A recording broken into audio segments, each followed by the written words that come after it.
Did you find it, Taryn?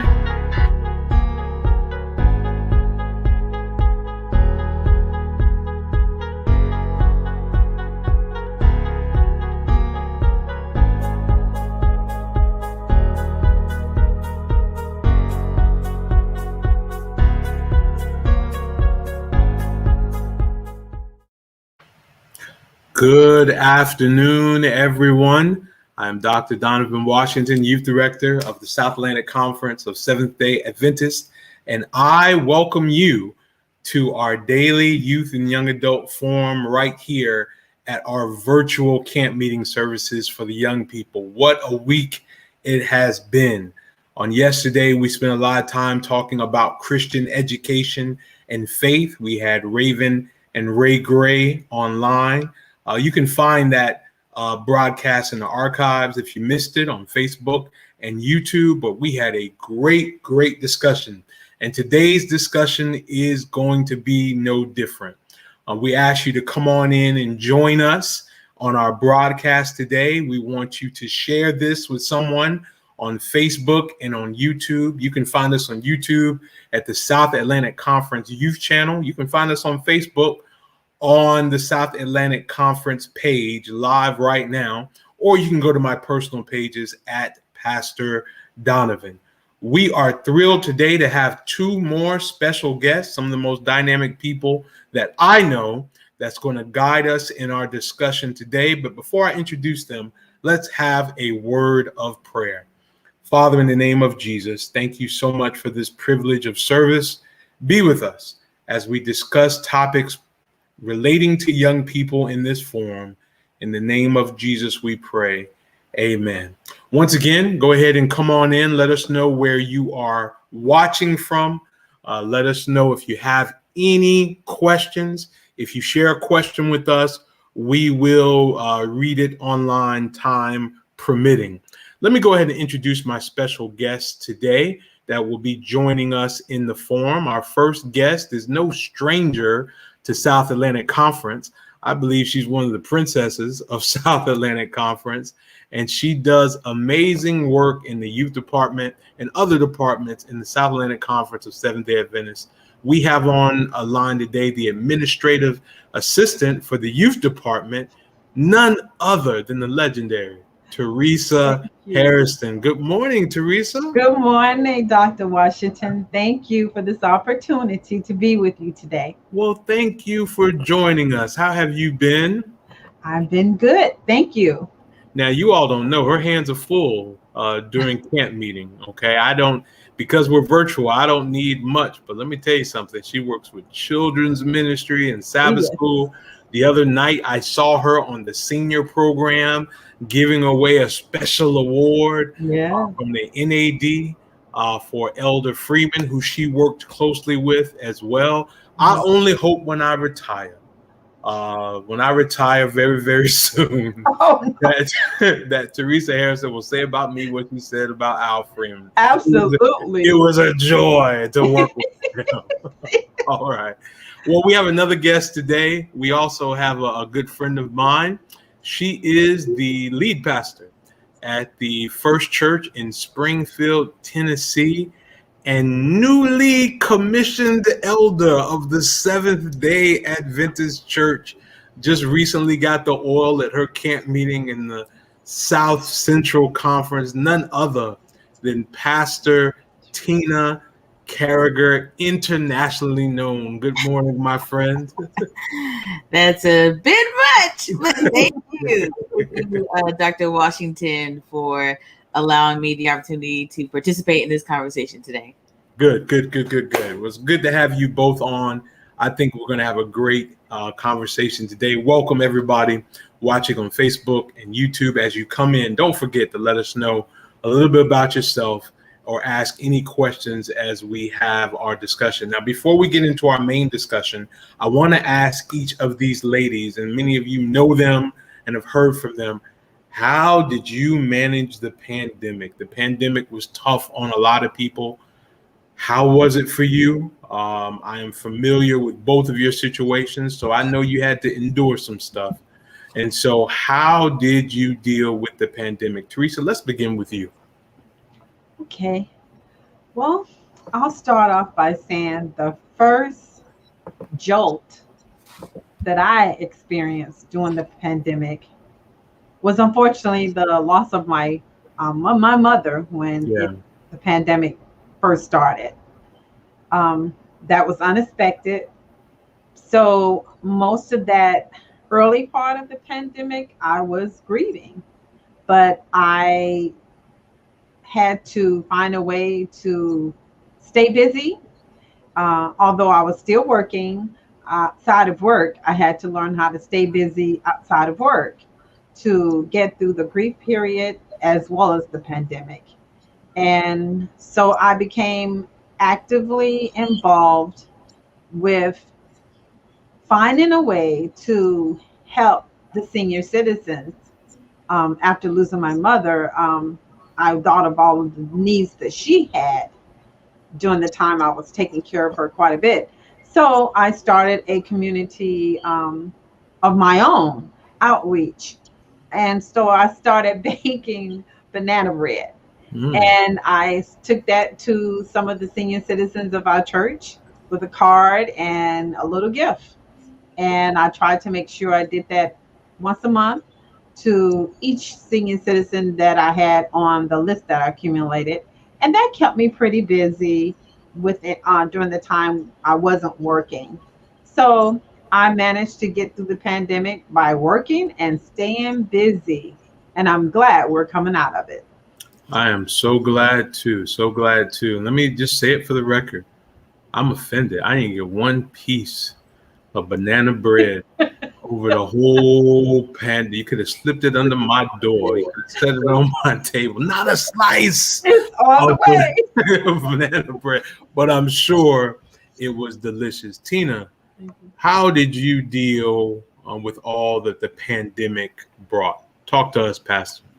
I think that for me, the pandemic definitely caused me to seek the Lord in a deeper way than I had ever before. I've prayed more during the pandemic. I've been in my word more during the pandemic, and just professionally, it was a learning curve because I did not know how to work a whole lot of the electronics that I now know how to work. So y'all can't tell me nothing. Y'all can't tell me nothing no more because I know how to do everything. So it was a learning experience, but it's an experience that I have appreciated. One of the things that I have really appreciated the most is the ability to do collaborative ministry. Yeah. Before the pandemic, we were all spread out everywhere. And the only times we were able to come together were during some type of, professional convention. But now, because of the pandemic, we're able to do the very things that Dr. Washington is doing right now, which is bring people together from everywhere and just to collaborate in partnership and ministry. Yep. You are right. And what you said about technology learning curve is real. When the pandemic first started, all my programs were cutting off. The internet connection wasn't good. I was disappointing people, and I had to learn fast how to get new cords, get better internet. Yes. Invest in StreamYard. I mean, Yes. it was choppy and sloppy when I first started, but we have learned, and Tina is one of the masters because every Friday night she has an amazing program that goes nationwide. And she's brought several ministers together. Well, let's go ahead and get to our topic today. And this is going to be a juicy topic, everybody. And we really want your feedback in the comments about this. This is real. Young people make an impact on everything that they touch. Mm-hmm. But today we're going to talk about how did youth change the church in your lifetime? Now, whoever's watching this, I want you to put that in the comments. I want you to think of different ways in your life the church has changed. The church is different. We're not having a discussion today whether or not that's good or bad. We're just going to bring up the changes. Now, there's a good chance any change you've seen in your Seventh-day Adventist church, or if you're Baptist or Methodist and you're watching this today, any change you've seen in your church, there's a good chance it was started by young people, okay? Because young people do bring change. I need somebody who's middle-aged or senior to remember back when you were a young person and what changed in your church. If you're a young person, I want you to think about some of the changes you've even seen. I think this is going to be an interesting conversation. So right now in the comments, you can start letting us know, how did youth change the church, the essence of the church in your lifetime? Now, we're going to begin with some topics just to get the conversation going, but let's talk about a few things. The first thing we're going to talk about today, how young people changed how people dressed when they came to church. Now, I'm going to begin, and I want everybody to elaborate on this, but when I was a kid, it was frowned upon for women to have on pants. As a matter of fact, even if your skirt wasn't right, there'd be somebody in church that would give you a shawl. I can't imagine folk doing that today, but somebody would give you a blanket or a shawl. I don't know what you call those things that you can put over your knees. And that was just expected of women. I would see my grandmother get visibly upset if she saw a woman coming in church with pants on. And little by little, young people begin to change that. Now, y'all remember, if you were a part of a youth day, there'd be this long talk about what you were supposed to wear on the rostrum. Remember that? If you sat on the platform, you only could wear certain things. And young people begin to rebel against that. I had friends who came with straight pantsuits, and they were, and eventually it stopped being taboo. What did y'all notice about young people changing the church in dress? We're going to start with you, Pastor Carriger. I might be the worst person to answer this question. I think that, man, I don't know how to answer this question. I just think that you talking about during the pandemic? No, in your lifetime. How did young people change their views on dress in your lifetime? What did you see different? Just they want to come to church a little bit more casually. They want to, as you were stating. So when I was pastoring at Oakwood, on Friday nights and on Wednesdays, I mean, the students just came into church. They came into church as they were, and they served as they were. And so that was interesting for me to see, because I was raised that every time you come to church, that you had to put on, your Sabbath best. And so the kids these days, they're not feeling the suits and ties. They're not feeling the stockings, and so on and so forth. So it has been a little bit of a culture shift, but yeah, it is what it is. Yeah. I think the biggest change with that, and I don't know if you all I don't know if you all agree with this or not, but it's not just the young people changing expectations. It's a different generation of parents.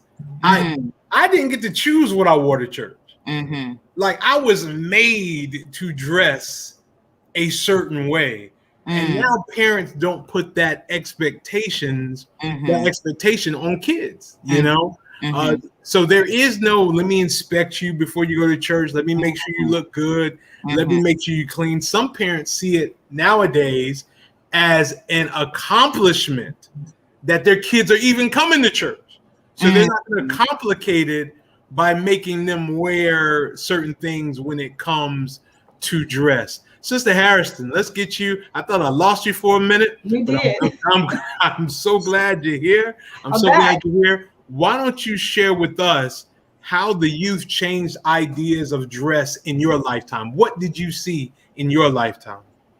Well, in my lifetime, just like my co-host, we dressed up for church. If it was Friday night, we dressed up for Friday night. If it was Wednesday night prayer meeting, we dressed up for Wednesday night prayer meeting. We never entered into the house of God without being dressed appropriately. Wow. As far as my parents were concerned. Mm-hmm. But as I had my own children, my son, I got to a point where I had a little issue with him wanting to attend church with me. And his main issue was dress. He didn't want to dress up in the dressy attire for church. So I had to compromise. If I wanted him to attend church, I had to compromise on the dress. Wow. And so as long as he looked appropriate and didn't look bad and had on the right kind of clothes, clean and appropriate, then I was good with that. But I had to let go of the dressy dress attire and let him be casual. And he attended as long as he could dress the way he wanted to dress. So I agree that, and this is just my personal observation, if you get to the point where it's a matter of if the child goes to church because they can't dress casual, then I definitely would choose casual dress. Wow. Can I jump on that? As I was listening to what she said and what you also said, I think that with each successive generation, there is a challenge to the system. And so going back to what you said, Dr. Washington, our parents did not give us options, right? No. But I think that through each generation, our children feel more empowered and emboldened to challenge things that don't make sense to them. So at the end of the day, when we're talking about, dress and uniform, for them, that's a matter of, is this really a biblical issue or is this just your preference? They're not sold, whereas we do it just because we were told to and we didn't question it, otherwise we'd get that beat down. They're more empowered to question things that may not make sense and will demand or ask for an explanation. And so like for my kids don't get a choice, when when we go to church, listen, I wear stockings, my daughter wears stockings. That was how I was raised. And they wear what I tell them to wear. And I know that I'm probably an anomaly, especially as a woman wearing stockings. But the fact of the matter is, I do think that a lot of it does have to do with parenting, what parenting style that you have, and just the recognition that each generation has that tendency to question, what are we doing and why are we doing it? Right. And, I think it's very important for us not to stereotype. I know some seniors that dress casual every week. I know some young people, especially in Atlanta. I know some fellas who say dress to the nines when they come to church. I'm talking about pocket square, the little flower on their lapel, bow tie, matching shoes and socks. I mean, so it's not a broad stroke. I think the biggest thing that has changed over the years when it comes to young people changing the church in dress, there has been a de-emphasis on the idea that what you wear makes you holy. There has been a de-emphasis on that. There used to be, as Teresa said, well, you had to come with your best. And more you start hearing "come as you are," which isn't in the Bible, as a matter of fact. But more and more you heard "come as you are," and we had to realize that with the world trending away from church, it was a victory just to have young people there. Yeah. And we can't run them out because of what they have on. I still think you should be respectful. You won't just wear anything to go visit Barack Obama, And if Oprah invites you over, you're not going to just wear anything, you're going to put some thought into it. And I think we should be a certain way before the Most High God. At the same time, young people in our lifetime have definitely been pivotal in de-emphasizing the sacredness of dress. Would you all agree with that? Oh, absolutely. Yeah. Let's hear what some comments have to say. Monty said, I didn't have an option. Growing up, my dad ensured that my brother and I wore suits. As I grew older, I continued to let's make this a little smaller. I'm gonna make this a little smaller so we don't cut our other panelists out. Hold on, let me make this a little smaller. There we go. There she is. Okay. I wore suits. As I grew older, I continued to ensure that I had on a suit and ensure my boys wore some nice vest suit or an actual suit. Now, this is a young pastor in South Atlantic Conference. So I told you it's not the same across the board. Gary Troxler from North Carolina says, in my old age, my expectations on dress has declined over the years. One rule of thumb, does this glorify God or me? Excellent point. I honestly think God doesn't look at our dress and pass judgment. Now, if you're coming to church to show out and show off, then I believe he frowns upon it. And I think that's what some young people picked up on. We're all getting dressed up, but we're still mean as a snake. Yeah. We all getting dressed up, but we still gossiping about people. You know? And I think that is really, I think that's really what the issue is that we put a heavy emphasis on appearance while ignoring some serious character and behavioral flaws taking place publicly that go unaddressed. Right. Susan Bonney from Charlotte says, we need to support our youth.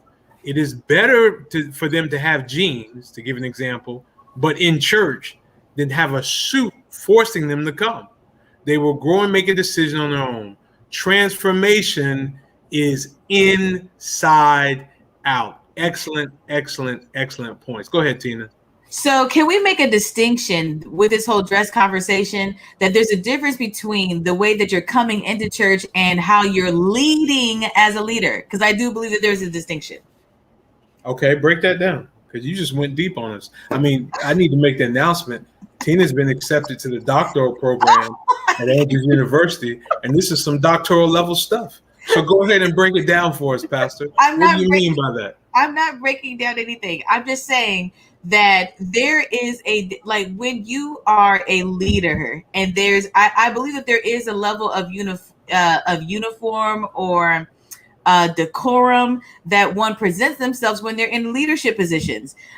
There is flexibility, I guess, when you're just coming into church. But I think that when you are a leader, you're held responsible. And so you can't just be like, well, I'm still going to just do things my way. You're having influence over people. So I do think that there's a distinction between the way that we come to churches as regular congregants versus we are in leadership positions. You're a leader, Pastor Washington. You can break this down. So you're basically saying, as a leader, it wouldn't be good this week in camp meeting if I wore a halter top for every program. That wouldn't be a good look. Is that what you're saying? Basically? Yes. All right. I shouldn't wear my NWA or Public Enemy t-shirt while I'm leading out in youth ministry. Is that what you're saying? That is what I'm saying. Okay. Well, I listen. agree. Yeah. Well, break it down. Why do you agree with that, Teresa? I think in the position of leadership, you should set the standard. And young people, even though they want to do what they feel is the right thing to do, it's good as a leader to set the standard of what it should be. But there are young people, when they are not in leadership positions, if they're just attending church, that is different. And they should know that is different. But in a leadership role, you should set the standard of what you should appear like when you're in a role of leadership. And that helps them in church as well as if they're outside of church on a job. Right. They have to know that there is a dress decorum whenever you are in a leadership position, or if you're going on a job interview, or whatever that calls for the dress attire at that time. That is an excellent point, because we get real mad at the church when we talk dress. But when Walmart tell you what to put on, you do it. When your school tell you what to put on, you do it. And we act as if God is not a part of that. Let's hear from this recent high school graduate, young man who was part of our poetry contest in South Atlantic out of North Carolina, Rochester Damon. I believe rather you come to church in a $500 suit, or rather you come in a hoodie or jeans, your intentions is the thing that counts. You never know someone's circumstances or what they go through. The Lord judges the heart. Like David didn't care when he was a little boy. He saw what was inside. Mindy Natalie goes on to say, even the world has a dress code standard. Now, I think there's nothing wrong with having a standard as long as we don't make it righteousness. You know what I'm saying? That my tie is what's the difference is going to get me into heaven. You know, my suit is what's making me holy. We got to make sure. We're not even getting into bonnets today. We're not talking about bonnets. We're not. Y'all not gonna cancel me talking about the black women in their bonnets. No way, no how. Y'all trying to trick old Pastor Washington, and I'm not. And Mindy, I ain't going for it. You're right on target. Now listen, dress is obviously one way youth has changed the church in our lifetime. I think we all can agree dress is one way that's happened. But another way that young people have changed the church in our lifetime in a marked way is music. Is music. How we do church is definitely different because of young folks' influence on music. I'll bring up one of the biggest things when it comes to music. We don't have choirs no more. I can't even remember the last time a choir put out an album. We used to buy Mississippi Mass Choir and then all these other people. I can't remember the last time a choir put out an album. I mean, besides the Aeolians or, something like that. But even that's becoming more and more rare. Instead of choirs, you see praise teams, okay, and a lot more soloists. Now, it was genius to have a choir back in the day because you guaranteed a certain amount of people at church. If you had a choir, you at least had 25 people at church. You know what I mean? But now, if you go worship, and I'm talking about from our largest churches to our smallest churches, it's usually about 5 or 6 people who lead music every week, and they're singing music from other praise teams or small groups. That was precipitated by young people. Young people made the biggest change in music where you don't see choirs anymore. Why don't you guys elaborate that? Teresa, have you seen that change, young people's influence on music? What influence have you seen in your lifetime? And for the record, Teresa is an upstanding member at our flagship, the Berean Seventh-day Adventist Church. So why don't you tell us some things you've seen changes with young people in music? Okay. You're absolutely right. The choirs have definitely taken a back seat, if you will, on church now. It's definitely about the praise team. And that is what the young people love and expect to hear and receive is the praise team. At Berean, we still have our choir, but it's holding on gently. It's barely holding on, but we still have it because the demand is not there for it as it used to be. And not only at Berean, but most of the churches in our denomination or outside of our denomination, we still have churches that do have choirs, but there are a lot of them that do not have the choirs now.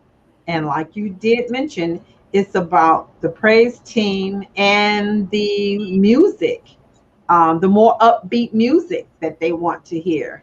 More instruments, and opposed to the choir and the organ music. That is definitely a change that I have seen, and I think it's going to continue that way. And we're not talking right or wrong today, folks. We're not about to get in no big debates.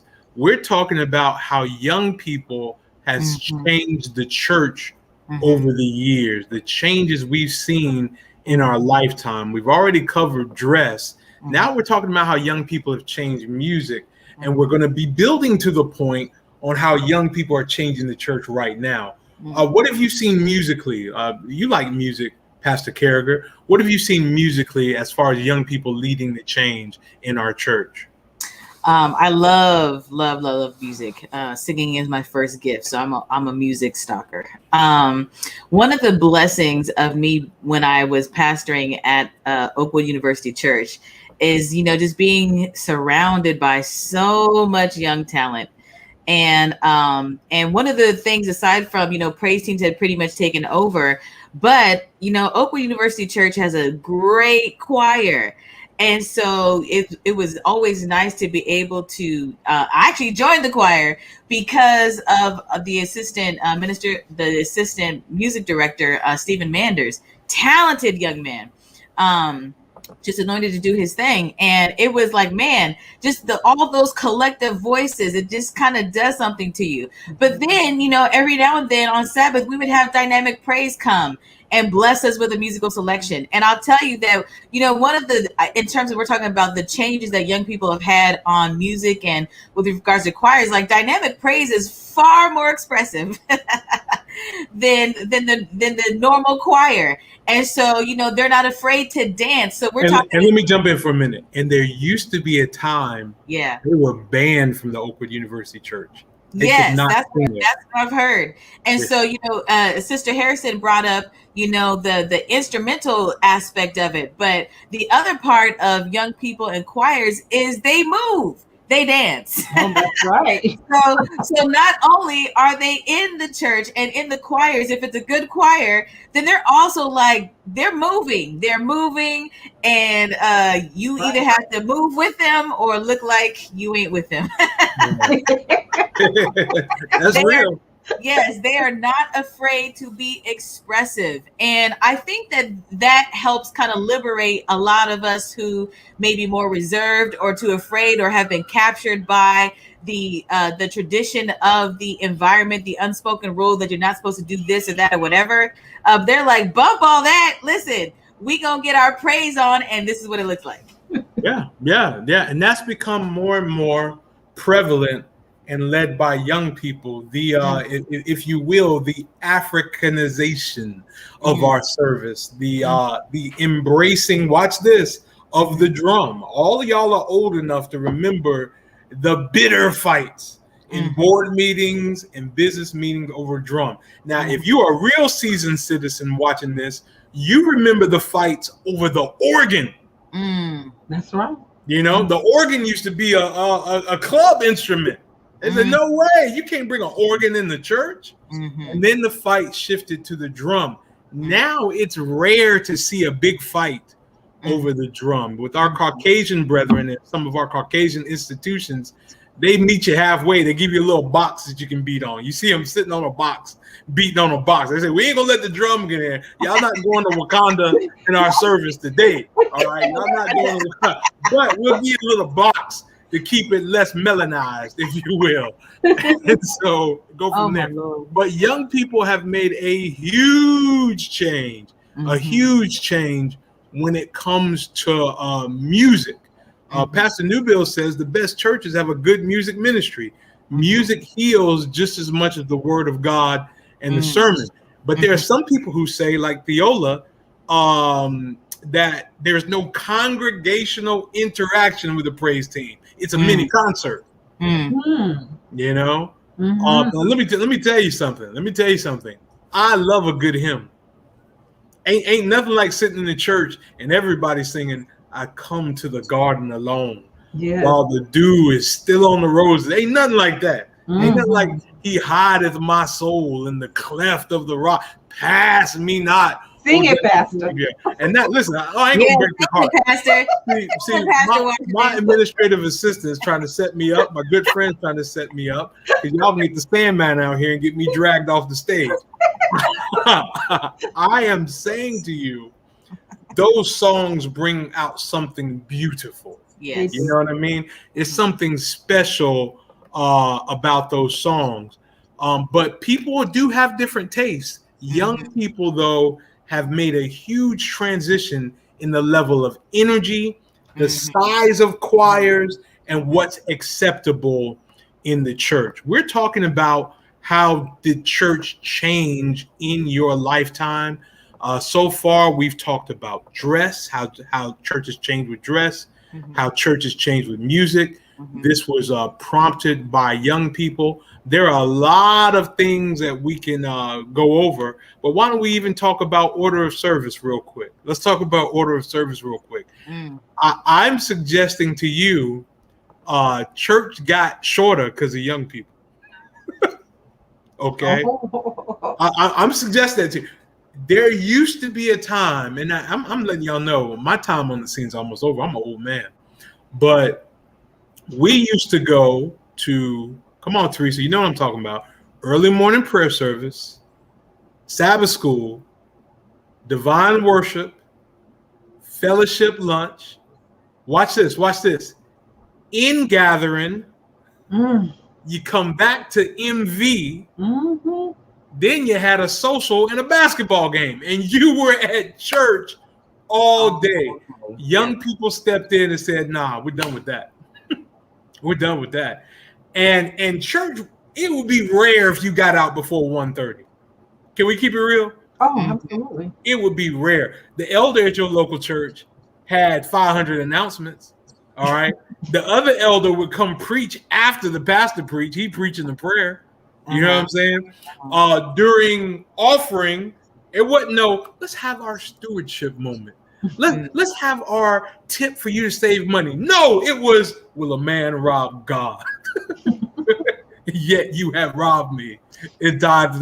You read all of Malachi, okay? There wasn't no coming off that script. You read Malachi, all right? And guess what happens when they said, bring you all the tithe into the storehouse? Praise God. No, you went to the white church. You stand up. Yes. Oh, yeah, we stand up. You stand up. I know whatever. And then, we give thee but I know. Guess what? Young people done away with that. Now, the young deacons, when they take up the offering, they just walk right out the back. Don't even bring it down the front no more. True. They don't do that. Will we agree that the order of service has changed over the years based on young people? What do you have to say about that, Pastor Carriger? It has. I also think another thing that has changed with regards to, in terms of the order of service, has been the affirmation of faith. Yes.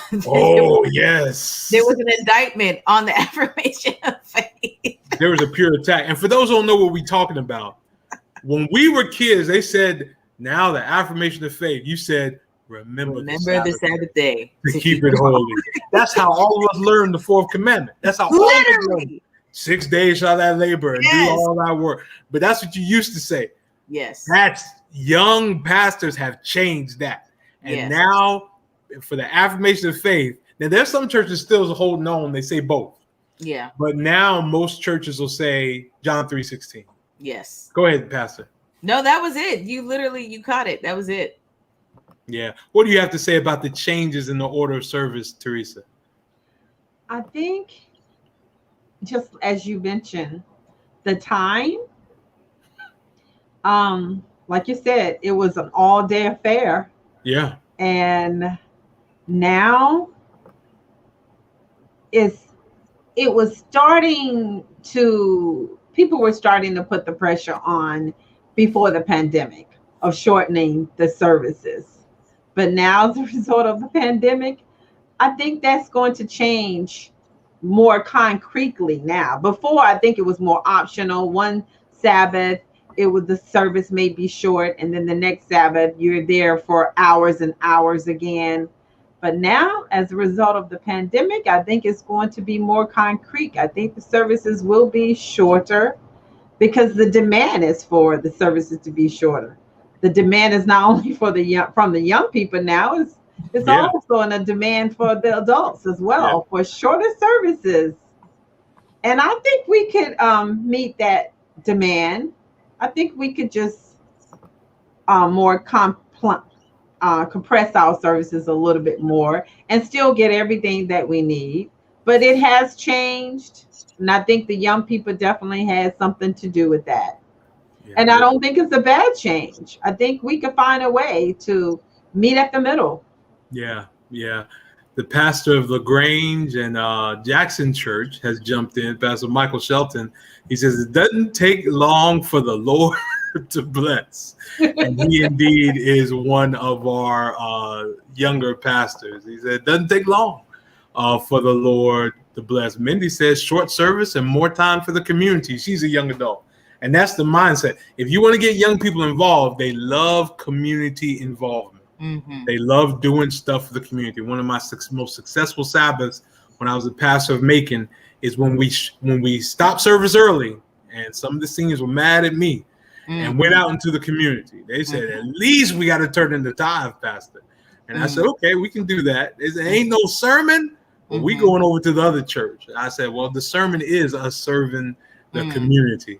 And now that the pandemic is taking place and people have gotten used to online services, they don't want a long service anymore, young and old. They don't want that. If you got a 3-hour online service, people going to tune out and they're going to tune in to Buddy Bird. That's what they're going to do. They're going to go to Oakwood University, or they're going to go to First Church in Springfield and be like, well, Tina got a 30-minute service. That's what I'm enjoying. And go from there. Folks, we've had a good discussion about how youth changed the church in our lifetime. We've seen a lot of changes in our church. Even pastors used to wear robes every Sabbath. Every Sabbath. You might see your pastor in a robe on communion. Yes. Or at a funeral. Yeah. But usually they don't wear robes. And you got some pastors who preach in a t-shirt or a sweatshirt or a jersey, which used to be almost sacrilege. You know what I mean? Yeah. Back in the day. Can you imagine coming to Berean, Teresa, and I got on a t-shirt and some tennis shoes preaching? Not at all. They run me out. I don't want to imagine it. She said, you better not do that right now. Yeah. But we've talked about the past. Let's spend the next few minutes and we'll close on this topic. How are the youth changing the church now? We've talked about how it's changed over the years, but let's end this myth that young people hate the church. Let's end this myth that young people are just abandoning the church in droves. Young people are still in the church and they're still making a significant contribution when it comes to changes in the church. Young people are still joining the ministry and they're still making a significant contribution. If we keep perpetuating this self-fulfilling prophecy that young people are leaving the church, we're going to dismiss some of the great things the Holy Spirit is doing through young people in these last days and times. So how are the youth changing the church right now? You can put it in the comments. What are some things young people are doing at your church that is changing your church right now? Let's begin with community involvement. Pastor Carriger, how are young people engaging our community in a different way, particularly what we're seeing around the world with police brutality, Black Lives Matter, etc.? How are young people changing the church in that way? They are calling us to the carpet and saying we can't just be out here, stuck up in the four walls, talking about, preaching about, this, that, whatever, but that part of ministry means being an advocate. And so, young people have been the fire behind a lot of our churches and even younger pastors of getting out in the streets and defining that as also being part of the gospel message. I think that for a long time, we have probably had a narrow or a limited view of what exactly the gospel means. We have limited it to just doing evangelistic series, once a year or whatever. But the gospel is wherever we are meeting the needs of people and being a voice out there advocating for people. And that doesn't just happen during a 4 or 5 week series, but that also happens when we get out in the streets and actually touch people, which is what they want to do. Young people want to see change. They want to see things be different. They want to actually help people. And so I think that the protests that took place, there's a whole, probably 2 years ago we would, or 3 years ago, we might have been wondering, where's the Adventist church when it comes to, all of these things happening with regards to social issues. But it's not a taboo thing anymore for a pastor and their congregation to go to a rally, to go to a march, to do all these things. That's been facilitated by, young people saying, listen, we can't, our gospel, our understanding of the gospel is way too limited. We got to be out there speaking truth to power. That is also part of gospel, setting people free. So I think that our involvement in social issues has been facilitated by young people. I think that our community presence has been facilitated by young people. And even just from a worship perspective, this pandemic, listen, for those of us who weren't so technologically sound beforehand, listen, we are trying to find a young person wherever we can find them, under a rock, behind a corner, whatever. Unmute your mic, right? Yes, exactly. If there is one thing one of many things I hope that we take away from this experience is that, listen, there are so many gifts that the Spirit pours out on his people, and we only value a certain amount of them, but we need all of them. And this pandemic showed, listen, we needed to learn how to do Facebook better, how to do our websites better, how to work with this technology, how to tweet, how to do all of this stuff. And these are things that the younger generation, they are miles ahead of us. And so instead of banishing them or failing to take the time to understand what they are understanding, listen, bring them in and make that a part of the church ministry. Yes. Awesome. We said young people are changing the church right now with community involvement. Pastor Carriger talked about online presence. Talk about what you've seen with the internet and young people, whether it's in your own home, Teresa, with your children, or even at Berean. What are you seeing how young people are interacting and impacting the church with the internet? Well, with the internet, I think the fact that they can express themselves and their liberal way of thinking, I think is great. And the fact that there is an avenue for them to talk about their issues and the issues of the world, community service, social justice. I think the platform of social media is great for them because, when they're at church, they do have a limited amount of time when they can express themselves and be together in that type of forum. But with social media, they can do that whenever they feel it, like they've had enough, or that everything in the world that is just starting to get to them, all the injustice that they're seeing, the fact that they have the social media to express themselves and to talk about it is wonderful. And I like the fact that they are in past generations in the church. As far as leadership roles, it goes back to you were pretty much do what you were told to do. You didn't have a lot of leadership roles as a young person in the churches back in the day. You just attended church. The leadership roles were for the adults. But now that has changed, and the young people want to be in the leadership roles. Right. And the church is allowing that to happen. And I think that's great. They're not waiting for someone to come and ask them, can you do this? They will stand up and let you know, I want to do this. I want to be a leader. I want to be in front of people, and because I have ideas, I have gifts. And I think that's wonderful that has changed in our church, that now the young people are leaders in our church. And that's wonderful. And I love the fact that they have taken community service to another level, even back to the way it used to be. Community service were for senior citizens or older adults. Now the young people are doing the community service and the social act and the activists and all of that. That's just wonderful.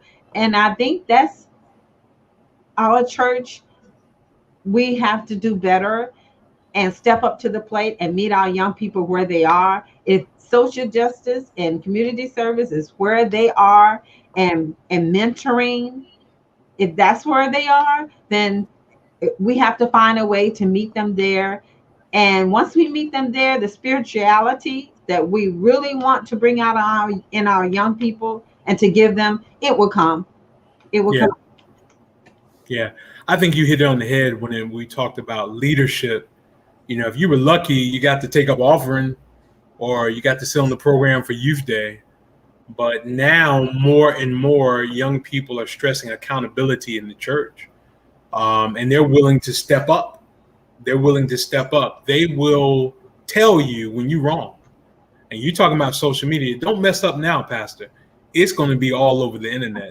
All right. And they're going to read you the riot act on the internet. It's going to spread around this world. Young people will write a letter and put it online in a minute. They'll make a YouTube video and put it online in a minute and hold you accountable. It used to be a time you could hide this stuff under the rug.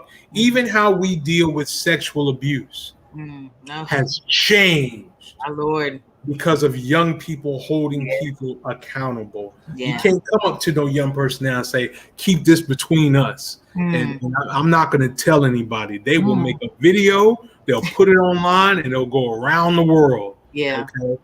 Because young people will hold you accountable. And accountability is another way that young people are affecting the church right now. Change is inevitable. Okay? Change is inevitable. Every generation experiences some form of change. What we want the young people of South Atlantic Conference to know is that this conference is yours. We believe in you. We need you. You are a part of something special. I'm a middle-aged man now, but when I was a boy, I used to watch from a distance Venara Mendenhall or Daryl Howard and tell me the same things, that I had a future in this church.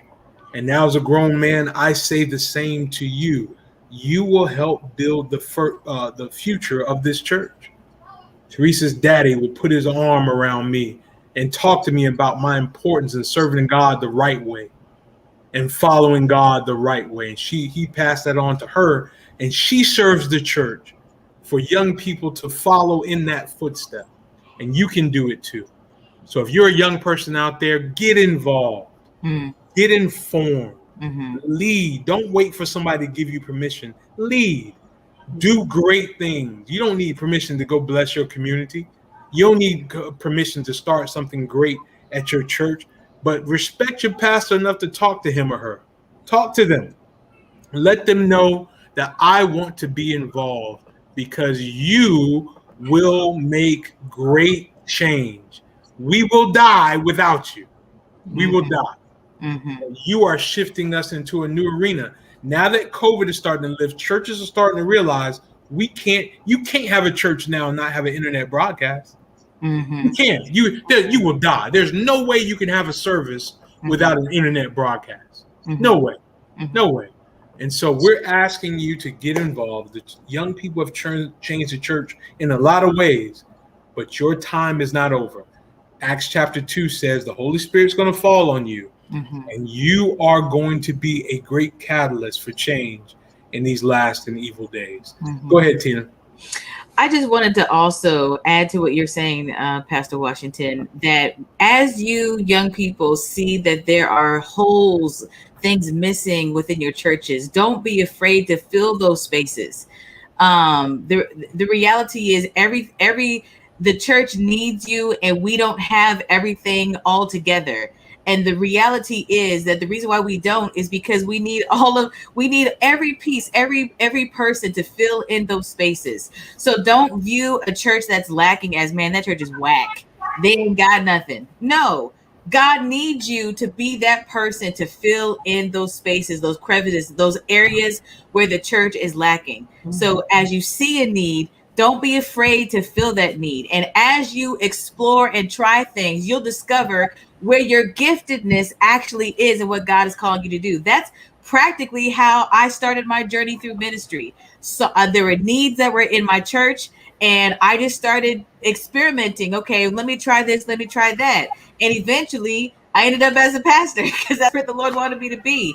But I just want to encourage you, don't be afraid that and don't be fazed or bothered by the criticism, because let me tell you something. There will be critics everywhere, regardless, but there's also going to be those people within your congregations that will encourage you to keep moving forward. So embrace the ones who embrace you. Don't worry about the criticism. This is your journey, and God is calling you to help build up the kingdom of heaven. Sister Hairston, I'm going to give you the last word as we close. You give the last word. What do you want to say to the young people out there? Well, I want to encourage the young people that from what I see, they're on the right path. They're doing marvelous things for God. And I just want to encourage them to continue to do that. Stay encouraged. Don't let anybody stop you from doing what the Spirit puts in you. Move on it. Pray about it, move on it, and continue to be used by God. Well, folks, Jesus is coming again. He's coming again. And young people are going to be a part of that number. I believe that. I believe that. You're going to have a great role in doing that. Let's not throw the baby out with the bathwater. All tradition is not bad. Mm-hmm. Let's embrace what our seniors have taught us. They built the church. Mm-hmm. And let's follow in some of those paths. But your innovation, your creativity is needed now more than ever. Mm-hmm. So let's join hands and lead the church. I want to thank everyone for joining us today for our South Atlantic Conference Youth and Young Adult Camp Meeting Current Events Forum. This was a lively discussion. I know y'all out there, y'all wanted to talk right and wrong. I'm not doing it. They said, let's talk about the drum. Let's talk about the bonnet. No, I'm not doing it. But I'm glad you joined us today. You can indeed watch the replay of this anytime you like. I want to thank from the bottom of my heart, Pastor Tina Carriger, Elder Tina Carriger, newly minted with the oil from the Lord. Congratulations on that, and keep doing great things in Tennessee. And I want to thank Teresa Hairston, not only for today, but for all she does unseen for the departments here in the South Atlantic Conference. We thank her for that as well. Sometimes it goes unappreciated, but she indeed is a jewel in the great things that she does. Well, thank you all for joining us. I appreciate you being here. Young people, never forget, out of everyone who loves you, God loves you the most. And also never forget that if God be for you, who can be against you? Don't forget, come back to this platform tonight at 6:00. We got a special treat. I got Dennis Turner and the Turtle Nation singing for us out of Greensboro, North Carolina. You don't want to miss Dennis Turner. He's going to take us to the river tonight. And then I also have Alex Scotty Todd preaching for us. South Atlantic Conference basketball legend. Hall of Famer. All right, Scotty Todd. He lives in Virginia now, but he wants to come back. And he's preaching for us tonight. You don't want to miss that. We're going to have a good time in the Lord. Join us tonight and your young people at 6:00. God bless you all and have a wonderful, wonderful day.